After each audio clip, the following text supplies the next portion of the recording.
الف لام میم ذالک الکتاب لا ریب فیہ. الف لام میم جو ہے یہ حروف مقطعات میں سے. قرآن مجید میں کچھ ایسے حروف ہیں جہاں سے صورتوں کا آغاز ہوتا ہے، وہ اللہ اور اس کے رسول کے درمیان راز ہیں صلی اللہ علیہ وسلم. ہمیں اس کے معنی کا پتہ نہیں ہے اور کوشش بھی نہیں کرنی چاہیے. بس جب بھی وہ الفاظ ہیں تو صرف اتنا کہنا آمنا و صدقنا، ہم ایمان لاتے ہیں، تصدیق کرتے ہیں، اللہ جانے اور اللہ کا رسول جانے صلی اللہ علیہ وسلم. ذالک الکتاب لا ریب فیہ، یہ کتاب ایسی ہے کہ اس میں کوئی شک نہیں ہے. اچھا، دنیا بھر میں جتنے رائٹرز آتھرز کتابیں لکھتے ہیں تو جو پبلشرز ہیں ان کی طرف سے ایک اصول مرتب ہے، یعنی ہر کنٹری کا ایک لا ہے کہ بھئی بک تب آپ کی چھاپی جائے گی جب اس کے شروع میں آپ کوئی پیش لفظ یا آپ اس کے سامنے کچھ الفاظ لکھیں گے جس میں آپ یہ اقرار کریں گے کہ دس از ہیومن ایفرٹ، یہ ایک انسانی کوشش ہے، میں نے اپنی طرف سے ایک ریسرچ کی ہے، میں پیش کر رہا ہوں، کوئی غلطی ہو جائے بتا دیجیے گا، یہ فون نمبر ہے، یہ ای میل ہے، اگلے ایڈیشن میں ہم اس کو صحیح کر کے شائع کر دیں گے. یہ قرآن مجید کا ایسا معاملہ نہیں ہے. قرآن مجید یہ کہتے ہیں مجھے کھولنے سے پہلے، پڑھنے سے پہلے، آگے جانے سے پہلے، سب سے پہلے اس بات کو مانو ذالک الکتاب لا ریب فیہ. عقیدہ سب سے پہلے سیدھا کرو کہ یہ ایسی کتاب ہے اس میں کوئی شک ہی نہیں ہے، اس میں تمہیں کوئی شک و شبہ کی گنجائش نہیں ملے گی. ہدی للمتقین، یہ متقین کے لیے ہدایت ہے. یہ رمضان مبارک جو آیا ہے ہماری زندگیوں میں الحمدللہ، روزوں کے بارے میں بھی اللہ رب العزت نے یہی فلسفی رکھی ہے. وہ آیا کہ جس کی تلاوت انشاءاللہ العزیز کل ہوگی، یعنی دوسرے پارے کے اندر، یا ایھا الذین آمنوا کتب علیکم الصیام کما کتب علی الذین من قبلکم لعلکم تتقون. روزے کا اصل مقصد ہے تقوی، اور جو متقین ہیں ان کے لیے انعامات اللہ رب العزت نے اس سورہ کے شروع میں بیان فرما دی ہیں. متقین لوگ کون ہیں؟ الذین یؤمنون بالغیب، نمبر 1 ایمان بالغیب. یاد رکھیے کہ دیکھ کے ہر بندہ ایمان لے آتا ہے. بڑے بڑے ملحدین ہیں دنیا بھر کے اندر، لوگ بڑے بڑے اعتراض کرتے ہیں. مسلمانوں کی جو نوجوان نسل ہے وہ بھی جو جدید تعلیمی ادارے ہیں ان میں جا کر کے اس جو ایتھیزم کی یا الحاد کی جو ایک ویو ہے اس کی نظر ہو رہی ہے. اللہ ہمارے بچوں کے ایمان کی حفاظت فرمائے.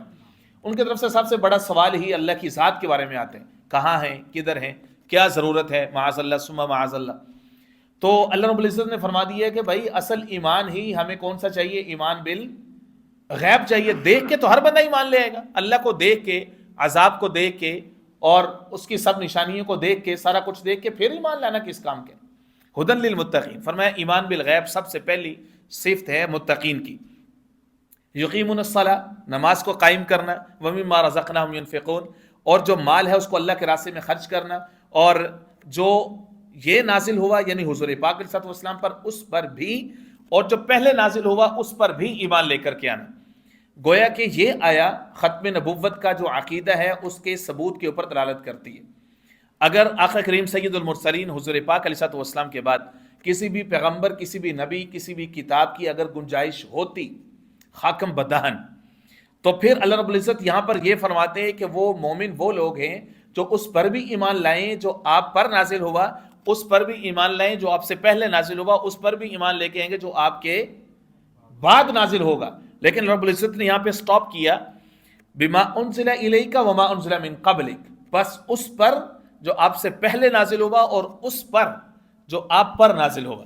گویا کہ بتا دیا تا قیامت آپ ہی کا گیت گایا جائے گا، خواجہ کونین کا ڈنکا بجایا جائے گا. یہ ہمارا عقیدہ ہے. فرما گئے یہ ہادی لا نبی بعدی.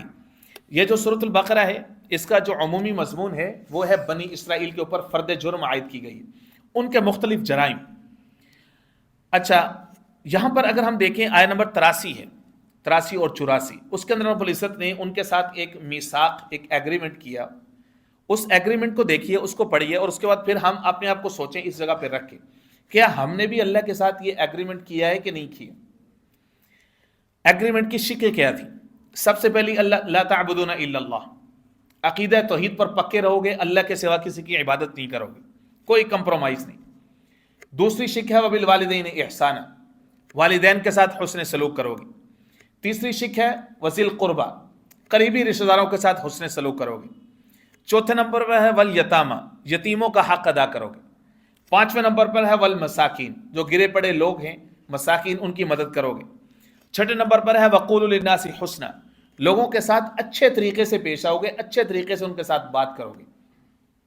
ساتویں شک ہے نماز قائم کرو گے. آٹھویں شک ہے وآتوا الزکاۃ، زکوٰۃ ادا کرو گے.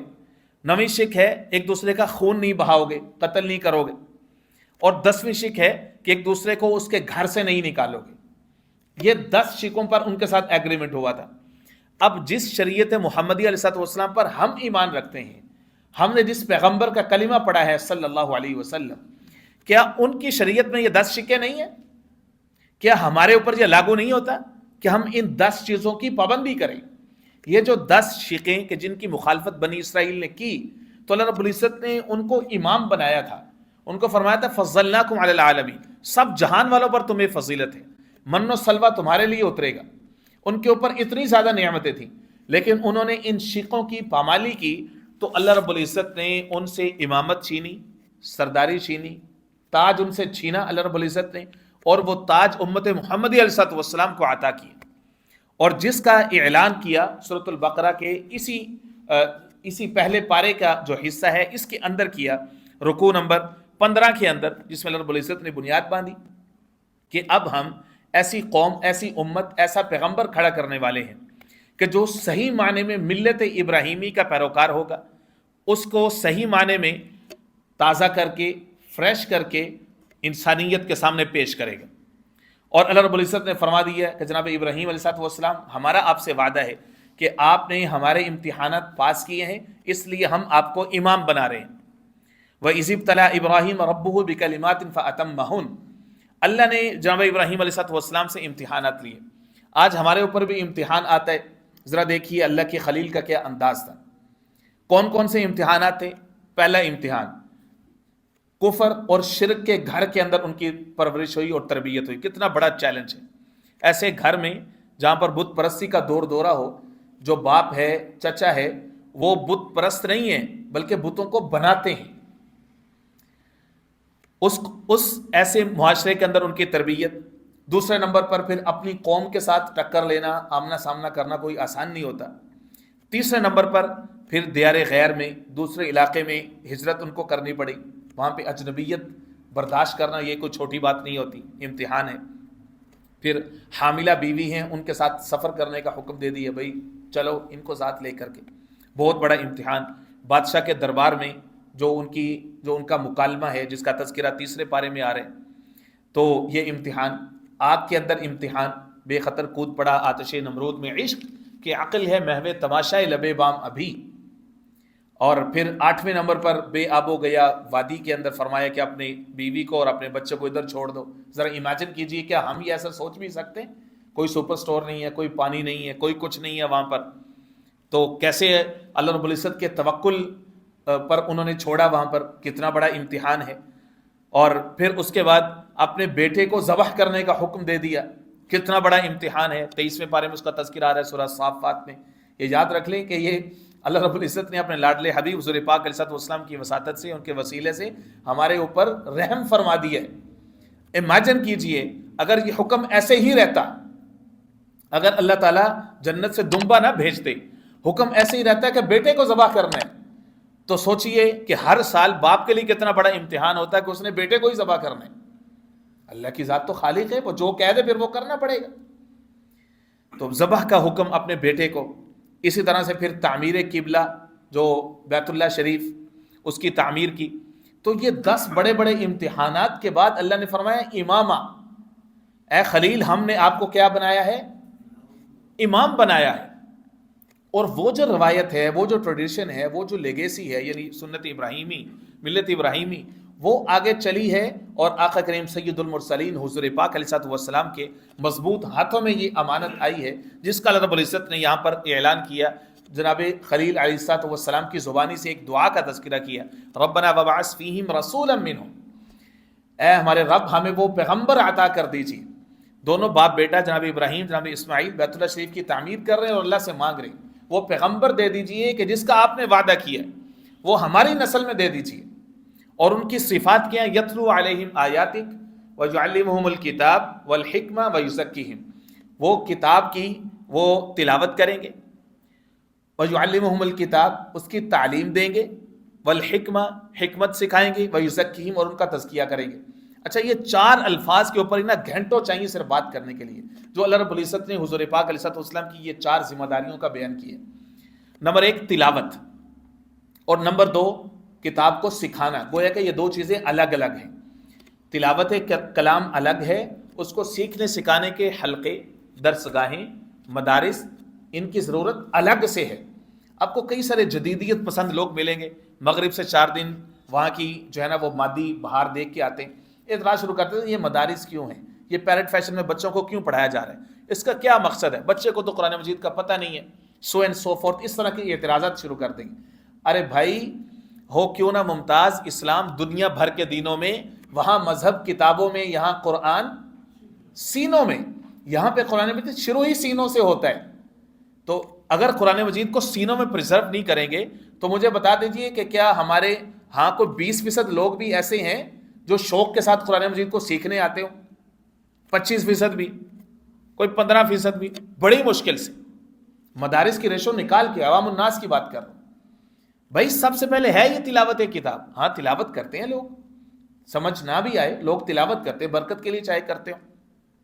تو اس لیے تلاوت کلام پاک الگ ہے، تعلیم اس کی الگ ہے، یہ اس کا نیکسٹ لیول ہے. تیسرے نمبر پر ہے حکمت. حکمت یہ بہت عظیم الشان خوبی ہے جس کو مل جائے. آگے آ رہا ہے تیسرے پارے کے اندر کہ یؤتی الحکمت من یشاء، اللہ جس کو چاہتے ہیں حکمت عطا کر دیں. لوگوں کے پاس علم ہوتا ہے، حکمت نہیں ہوتی. حکمت ہوتا ہے کہ اس علم پر عمل کیسے کرنا ہے، اس کو ایکسپلین کیسے کرنا ہے، حالات کا جائزہ کیسے لینا ہے، ججمنٹ کیسے دینی ہے، اس کو کہتے ہیں حکمت. ہمارا علم تو لوگوں کے درمیان لڑائی کا سبب بن رہے ہیں. بھائی علم، اللہ سے علم مانگیں تو اللہ سے حکمت بھی مانگیں، جس کو حدیث پاک کے اندر آتا ہے، حضور پاک صلی اللہ علیہ وسلم نے فرمایا الحکمت ضالۃ المؤمن، حکمت مومن کا گمشدہ خزانہ ہے. جہاں پر بھی ملے تو مومن سب سے زیادہ حقدار ہے کہ وہ حکمت کو حاصل کرے. تو اس لیے علم سب سے پہلے تلاوت، پھر تعلیم، پھر حکمت، پھر تزکیہ، اندر کی صفائی، وہ بہت امپورٹنٹ ہے. بارو ململ تو نہیں ہے، اندروں ململ تو بارو ملندہ کی فائدہ جے اندر میلا ہو. تو جو علوم نبویہ ہیں ان کا سب سے بڑا تقاضا یہ ہوتا ہے کہ وہ اندر سے انسان کو صاف کرتے ہیں، اندر سے. کیونکہ انسان کے اندر بالفرض علم بھی آ جائے تو وہ بھی انسان کو باطنی برائیوں میں مبتلا کر سکتا ہے. حسد انسان کے اندر پھر رہے گا، بد اخلاقی بھی ہو سکتی ہے اس کے اندر غصہ بھی ہو سکتا ہے، اس کے اندر اس طرح کے دیگر اخلاق بھی ہو سکتے ہیں، حسد، کینہ ہو سکتا ہے اس کے اندر. علم آ گیا، اب تزکیہ بڑا ضروری ہے. علم اور تزکیہ یہ دو چیزیں آئیں گی تو سمجھیے سونے پہ سہاگا ہو گئے. تو اس لیے یہ 4 ذمہ داریاں اللہ رب العزت نے اپنے لاڈلے حبیب حضور پاک علیہ الصلوۃ والسلام کی بیان فرمائی. اس کے بعد پھر اعلان فرمایا ہے دوسرے پارے کے اندر، بھئی آج سے یہ جو امت تھی نا، بنی اسرائیل کے جو لوگ تھے، ان کو ہم عہدے سے ہم ان کو ہٹا رہے ہیں. ان کے سارے رینک، سارے اعزاز آج سے ڈس اپروو ہیں. آج کے بعد یہ اس عہدے کے قابل نہیں رہے. اب ہم نے اپنا آخری جو پیغمبر ہے، جو سب پیغمبروں کا سردار ہے، آج وہ آ گیا ہے. اور اب ان کی جو امت ہے وہی امت وسط ہے، وہی خیر امت ہے. اور آج سے ہم جو ہے وہ جو ابراہیمی سنت ہے، وہ جو ابراہیمی اسوہ ہے، آج سے تا قیامت اب انہی کے پاس رہے گا. اب گویا کہ یہ ذمہ داری اب اس امت کو مل گئی ہے جن کے لیے اللہ رب العزت نے فرمایا امتم وسطا. اب قبلہ تبدیل ہے، یہ قبلہ ہمیشہ سے یہی تھا، بیت اللہ شریف تھا، اور آج سے ہم نے دوبارہ یہ آپ کو اسائن کر دیا ہے آپ کی خواہش کے مطابق. محبوب جب آپ نے نماز کے دوران آسمان پر دیکھا تو ہم سمجھ گئے، فَلَنُوَلِّيَنَّكَ قِبْلَةً تَرْضَاهَا، ہم نے پھیر دیا جیسے آپ چاہیں. جو تیرا ہے وہ میرا نہیں، جو تیرا ہے وہ میرا ہے، جو تیرا نہیں وہ میرا نہیں. سب تیروں کو جنت دوں گا، پریشان نہ ہو محبوب ہنسی. تو کیا چاہتا ہے میرے نبی، ذرا لب تو ہلا سبحان اللہ. آپ نے فرمایا، آپ کے جی میں آیا کہ بیت اللہ شریف قبلہ ہوگا، تو محبوب آپ عین نماز میں، اللہ تیری نماز، فرمایا نہیں محبوب پہلے تیری چاہت. ہم نے تو جو ہے وہ نماز کا وقت بھی تبدیل کرنا تو ہمیں ایک دن پہلے بتانا پڑتا ہے کہ کل سے نماز کا یہ وقت ہوگا، لیکن یہاں پر تو قبلہ تبدیل کرنا تھا صاحب. دیکھیے اللہ کے محبوب کی شان کتنی زیادہ ہے. نماز کے اندر ہی محبوب آپ تبدیل کر لیجیے. آج بھی وہاں پر ماشاء اللہ سے مسجد القبلتین موجود ہے، اور جن کو بھی اللہ رب العزت نے توفیق دی، اللہ رب العزت بار بار توفیق دی، ہم سب کو وہاں کی بہاریں، ٹھنڈی بہاریں بار بار نصیب فرمائی. تو یہ گویا کہ یہ امت محمدی علیہ الصلوۃ والسلام کے حوالے وہ تاج کر دیا گیا، اور فرما دیے کہ اب یہ جو امت ہے، امت وسط، ہم ان کی ذمہ داری لگا رہے ہیں. لِتَكُونُوا شُهَدَاءَ عَلَى النَّاسِ، یہ لوگوں پر اپنے عمل سے گواہی دیں گے کہ میں محمد الرسول اللہ کو امتی ہوں. میں حرام خوری سے باز رہوں گا، حرام کاری سے باز رہوں گا، اللہ کی حدود کو توڑوں گا نہیں، میں لوگوں کے اوپر ظلم و زیادتی نہیں کروں گا. وہ جو بنی اسرائیل نے زیادتیاں کی تھی, اللہ کی حدود کو توڑا تھا, وہ ان کے میثاق کی 10 شکے میں تذکرہ کر چکا ہوں پہلے پارے کے ذیل کے اندر ابھی آپ کے سامنے. تو فرمایا کہ یہ اپنے عمل سے گواہی دیں گے کہ ہم محمد الرسول اللہ کے امتی ہیں. یار یہ ہمارے لیے سوچنے کا مقام ہے کہ آج ہم کس جگہ پہ کھڑے ہیں. محمد الرسول اللہ کی امتی ہیں, اور ہمارے دل میں امت کے لیے کیا رحم موجود ہے کہ نہیں. حضور پاک علیہ السلام کیا 11 مہینے ہمارا تاجر رمضان مبارک کا انتظار کرتے ہیں کہ اس میں 11 مہینے کی کمائی کھائے گا, 11 مہینے کی کمائی اکٹھی کرے گا؟ کیا یہ امت محمدیہ پر رحم کھا رہے وہ؟ کیا ہمارے بچے جو ہے وہ الہاد کی فیکٹریوں میں جا رہے ہیں؟ کیا ہمیں نوجوانوں نسل کی کوئی پرواہ ہے؟ کیا بچوں کی تربیت کی ہمیں کوئی پرواہ ہے؟ کیا ہم اپنے عمل سے شہادت دے رہے ہیں کہ ہم حضور پاک علیہ السلام کی امتی ہیں جو اللہ رب العزت نے مقام دیا؟ یہ بہت بڑا ٹائٹل ہے, خود سے جا کے پڑھیے گا, نمبر 143 سورۃ البقرہ سے پڑھ رہا ہوں. لِتَكُونُوا شُهَدَاءَ عَلَى النَّاسِ. اللہ نے فرمایا کہ یہ جو امت ہم آپ کو دے رہے ہیں نا, یہ قیامت کے روز سب انسانوں پر گواہ بن کے آئیں گے. کیسے گواہ بن کے آئیں گے؟ آج یہود و نصارہ کے دیس میں امن ہو, وہاں پر سچ کا بول بالا ہو, لوگ وہاں سے آئیں, ان کی صفائی کی تعریف کریں, ان کے سچ کی تعریف کریں, ان کی عدالتوں کے انصاف کی تعریف کریں, اور وہ مسلمانوں کے ملک سے واپس جائیں, وہ بددیانتی کا میسج لے کے جائیں, وہ جھوٹ کا میسج لے کے جائیں, وہ کہیں کہ ہم تو یہ سن کے آئے تھے کہ انصاف کا دین ہے دین اسلام, یہ تو امن کا دین ہے, یہاں پہ لوگوں کی زندگی ہی عجیب ہے, نہ ان کے ہاتھوں سے کسی کا مال محفوظ ہے, نہ جان محفوظ ہے, نہ عزت محفوظ ہے. یہ ہے شہداء علی الناس. تو میرے دوستو, قرآن مجید کا میسج کو سمجھیے کہ یہ کتنا ضروری ہے. خالی تلاوت اس لیے فرمایا کہ کافی نہیں ہے, بلکہ اس کے ساتھ اس کو سمجھنا بھی کافی ہے. مضامین بے شمار ہے, لیکن آخر میں میں کنکلوڈ کرتے ہوئے صرف آپ کو جو آخری پیسج ہے ایک جگہ سے میں آپ کے سامنے رکھ دیتا ہوں, آیت نمبر 155 اور 56, 55 اور 56 کے ذیل میں سورۃ البقرہ کی. اس میں اللہ فرماتے ہیں کہ لوگوں ہم تم سے امتحان لیں گے. اس وقت کا انسانوں کے درمیان سب سے بڑا سوال یہی ہے کہ what is objective of our life. ہم کیوں ہیں اس دنیا میں, کیوں ہیں؟ ہم جب پیدا ہو گئے تو ہم قید میں آ گئے, یہاں سے سالویشن کیا ہے, نجات کس چیز میں ملنی؟ دین اسلام اس کا سب سے کنکریٹ اور سب سے بہترین آنسر دیتے ہیں. وہ یہ ہے کہ آپ یہاں پر کمرہ امتحان میں ہیں صاحب, آپ کا امتحان ہو رہا ہے, آپ کی ہر ایک چیز ایویلویٹ ہو رہی ہے, and there are consequences later اور سونر. اس کا نتائج بھی آپ کے سامنے آئیں گے, کبھی دنیا میں آ جاتے ہیں, کبھی آخرت میں آئیں گے. عدل و انصاف فقط حشر پہ موقوف نہیں, زندگی خود بھی گناہوں کی سزا دیتی. قبر امتحان کے اندر فرمایا کہ ہم تمہیں 5 طرح کے پیپر ہیں ہمارے پاس, اور اس میں سے ہم اپنی حکمت کے ساتھ مختلف انداز میں تمہارا امتحان لیں گے. وہ کون سے سبجیکٹس ہیں؟ آیت نمبر 154 کے اندر 55 کے اندر فرمایا وَلَنَبْلُوَنَّكُمْ بِشَيْءٍ مِّنَ الْخَوْفِ وَالْجُوعِ وَنَقْصٍ مِّنَ الْأَمْوَالِ وَالْأَنفُسِ وَالثَّمَرَاتِ. 5 چیزوں سے ہم لوگوں کو آزماتے ہیں, خوف کے ذریعے سے, بھوک کے ذریعے سے, وَنَقْصٍ مِّنَ الْأَمْوَالِ مالی نقصان, وَالْأَنفُسِ جانی نقصان, وَالثَّمَرَاتِ پھلوں کا نقصان. اس کے بعد فرمایا وَبَشِّرِ الصَّابِرِينَ, صبر کرنے والوں کو خوشخبری سنا دیں. یہ ہے مومن کی شان. تکلیف آئے, تنگی آئے, نقصان آئے, مالی نقصان, جانی نقصان, کسی بھی طریقے سے, اس کی زبان پہ سب سے پہلے جملہ کیا آتا ہے؟ انا للہ و انا الیہ راجعون. ہمارے یہاں یہ جملہ بڑا عجیب ہے, صرف اس سینس میں استعمال ہوتا ہے جب بھی بولو تو کہتے ہیں یار کوئی مر تو نہیں گیا.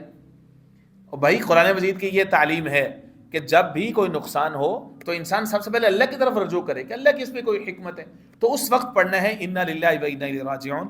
ضروری نہیں ہے کہ انسانی جان جائے تو پھر ہی یہ پڑھنا ہے, کسی بھی طرح کے نقصان پر آپ جو ہے وہ پڑھ سکتے ہیں انا للہ و انا الیہ راجعون. اور یہ ہمارے عقیدے کا بہترین ریفلیکشن ہے, اس کا اظہار ہے کہ بے شک ہم سارے اللہ کے ہیں اور ہم سب کو اللہ ہی کی طرف لوٹ کر کے جانا ہے. وما علینا الا البلاغ.